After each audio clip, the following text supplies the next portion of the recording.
역사나 사람의 이야기는 무엇을 따라 이어질까요? 요즘은 통신이나 인터넷을 따라 이어진다지만 여전히 길이 중요하지 않을까요? 그래서 길은 과거와 현재를 잇는 통로라고 말하는 것 같습니다. 6.25 전쟁 전후까지도 군포 쪽 사람들이 안산 갯벌에 나문재나 함초를 뜯고 개나 망둥어를 잡으러 다니고 안산에 새우젓, 조기장수들이 해산물을 이고지고 넘나들던 수리실 고개. 그렇지 않아도 마을에 수리실 어린이공원이라는 이름을 보고 동막골, 선악골, 구렁골, 석산말은 들어보았지만 수리실은 처음이라 궁금하던 차에 잘됐다 싶어 길을 나섰습니다. 다른 지방에는 수레가 다니던 고개나 물이 흐르던 곳이라는 뜻이 있지만 안산의 수리실 고개는 수리산 자락의 고갯길이라는 뜻으로 붙인 이름으로 추정됩니다. 별다른 안내 표지판이나 이정표도 없는 길을 마을 어르신들의 증언에 의지하여 전에는 중앙병원이라 했지만 지금은 안산병원으로 불리는 병원 뒷길을 따라가다 보니 도롱구롱 생태숲과 작은 연못이 나옵니다. 도롱구롱은 도롱뇽과 개구리의 합성어를 하는데 올해 너무 많은 비로 토사가 쌓여 연못과 도랑이 막혔으니 서식지를 잃은 도롱뇽은 다 어디로 갔을까요? 하루속히 복구되기를 기대하며 고개를 돌려보니 성태산성 안내 표지판이 보이네요. 삼국시대 서해안 교역의 요충지를 방어하기 위해 6세기경 신라가 쌓은 것으로 추정되지만 지금은 성이 있던 흔적만 남아 있습니다. 이제 슬슬 수리실 고개에 올라가는 길이 보이는군요. 이 수리실 고개는 산악자전거 타는 분들에게는 이미 잘 알려져 있답니다. 안산의 라이더들이 군포에 있는 수리산 임도나 속달동 쪽으로 자전거를 타러 갈 때 이 고개를 넘어서 다닌다고 합니다. 드디어 고갯마루에 도착했습니다. 앞으로 내려가면 반월저수지, 왼쪽으로 가면 너구리산이나 수암봉, 오른쪽으로 가면 안산대학교나 가스안전공사로 갈 수 있다는 이정표가 기다리고 있었네요. 바쁠 것 없는 분들은 여기서 잠시 쉬어가도 좋겠죠. 아래로 완만한 내리막길이 시작됩니다. 좁은 오솔길이네요.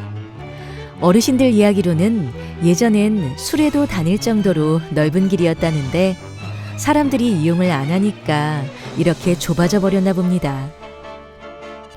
이러다가 길이 아예 사라진다면 우리에게 슬픈 일입니다.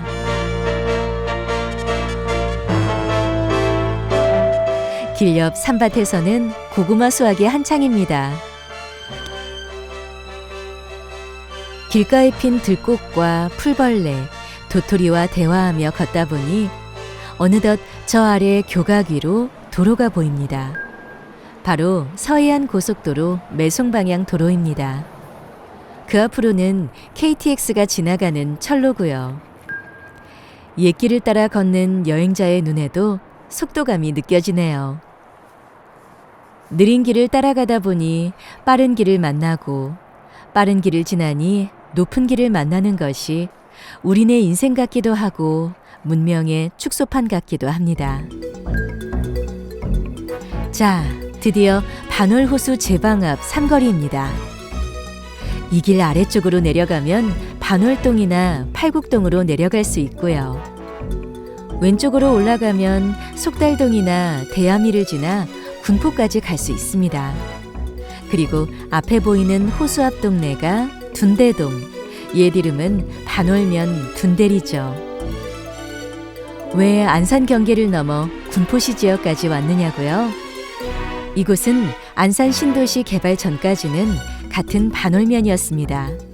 그리고 서두에서 길은 역사와 사람의 이야기를 이어주는 통로라고 했었지요.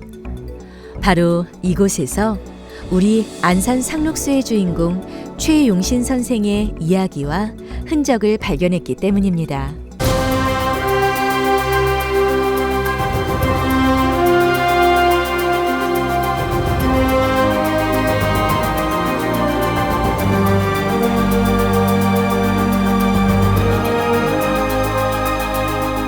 앞에 오래된 기와집 보이시죠? 이 집은 1927년 지어진 박용덕 씨 고택입니다. 군포시에서 경기지방 근대가옥 연구에 중요한 사료라 여겨 향토문화재로 지정했다고 합니다. 박용덕 씨는 일제강점기 이 지역의 부호였던 박영식 씨의 손자로 가정교사인 배제학당 출신의 황산봉이라는 분에게서 신교육과 계몽사상을 배웠고 훗날 1902년 지어진 둔대교회를 통해 야학운동을 펼쳤다는군요. 이후 둔대교회 야학은 지역활동에 적극적으로 참여하게 됐는데 대표적인 일이 바로 1919년 3.1 만세운동에 참여한 일입니다. 이 일로 일제에게 예배당 종도 빼앗기고 건물에 방화와 폐쇄를 당하는 수모도 겪었다고 합니다. 그러면 1931년 농촌 계몽운동을 위해 서울에서 내려와 군포역을 이용하던 최용신 선생은 어디서 지역의 정보와 도움을 받았겠습니까? 바로 30년을 먼저 시작한 둔대교회 야학이겠지요. 둔대교회는 최용신 선생이 활동했던 샘골교회와 같은 지방에 속하여 고개너머 교회와 서로 왕래하며 성도 간 혼인도 하고 공동 예배도 드리며 함께 교류했다는데 저희는 그 고개를 수리실고개라고 추정합니다.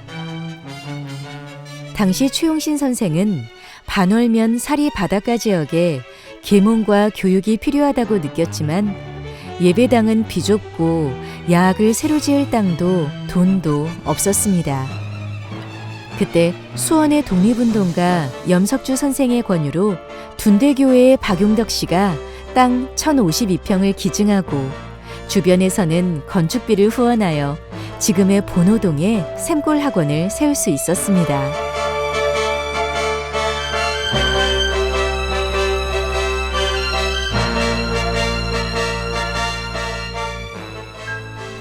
하지만 2년 반 정도 야학과 계몽운동을 열심히 한 후 안타깝게 병을 얻어 26 꽃다운 나이에 생을 마치고 샘골학원 옆에 묻히게 되었죠.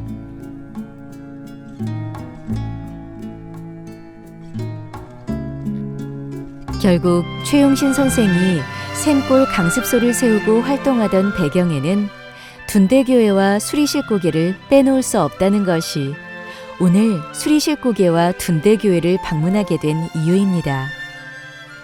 지금도 둔대교회 구 예배당에는 민간 차원에서 옛날 야학에 쓰이던 소품들과 가마솥, 민속놀이 시설과 종 등을 비치하고 방문자들에게 설명이나 체험을 제공해주고 있습니다.